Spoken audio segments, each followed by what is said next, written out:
What's one of the most shocking things that you learned about her? About her? That she didn't like her hair. Really? She hated it. From what I understand, it was a constant source of angst for her. I thought it was pretty cool, personally, but...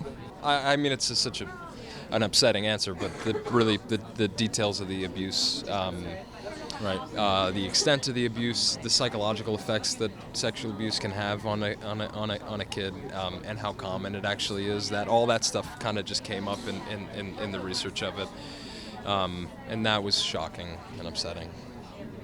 Yeah, and then when you're actually trying to internalize it, capture it on the day, it's a really, really scary thing to try and tap into. So that's probably the most difficult thing, and the most shocking thing is when you're, holding the shotgun, and when you're taking that shot that we're shooting, or we're reloading them, or we're going up to mom, or whatever it is. It's just like that sort of adrenaline, and the mindset that you try to get an ounce of can be really overwhelming and scary, and so I think that having to try and capture that and dip into that has been really. I know that's part of the process, not necessarily a piece of information about them, but it's playing them has been such a shocking, challenging thing. I was surprised that, first of all, he was an immigrant, came to this country at 16 from Cuba.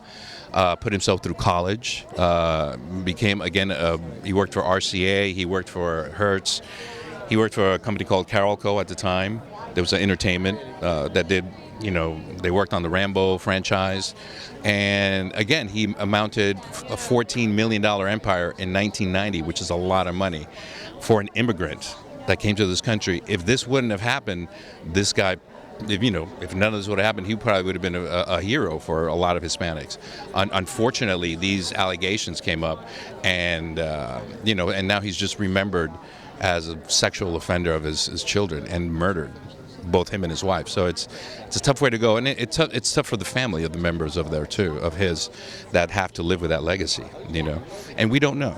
There's only 4 people who know what happened: the 2 kids and the 2 parents, who are 6 feet under that. We'll never find out. So. Well, she is a super interesting person. The relationship she had with Ozio was so complicated. Basically she was living in the house with him and his family in the maid's room.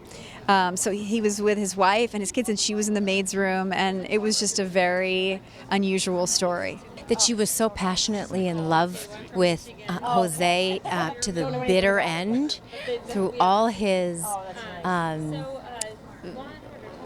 darkness and demons and behavior and psychological disorders, and